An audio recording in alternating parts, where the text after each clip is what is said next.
بسم اللہ الرحمن الرحیم۔ السلام علیکم ورحمۃ اللہ وبرکاتہ۔ عید الاضحیٰ اور اس کے بعد 3 دن تک روزہ رکھنا ناجائز و حرام ہے کہ اللہ تعالیٰ کی جانب سے مہمان نوازی کے ایام ہیں۔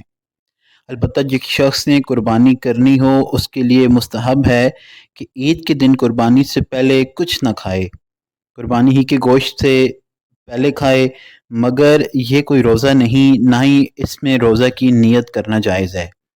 اور یہ عمل حدیث مبارکہ سے بھی ثابت ہے۔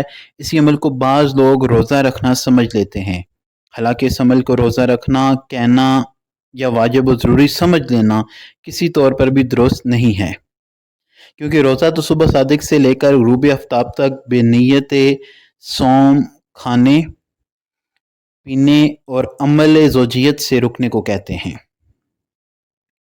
قربانی کی کھال ہر اس کام میں صرف کر سکتے ہیں جو قربت یعنی کہ نیکی اور کار خیر و باعث ثواب ہو۔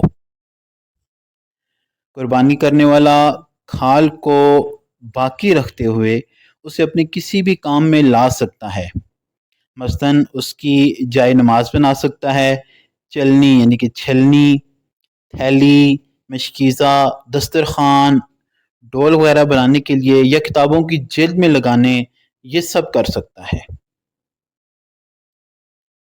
قربانی کی کھال جانور ذبح کرنے والے کو اجرت میں نہیں دے سکتے، کہ اس کو اجرت میں دینا بھی بیچنے ہی کے معنی میں آتا ہے۔ اگر آپ کو ویڈیو اچھی لگی ہے تو ویڈیو کو لائک کریں، اگر چینل پہ نئے ہیں تو چینل کو بھی سبسکرائب کریں۔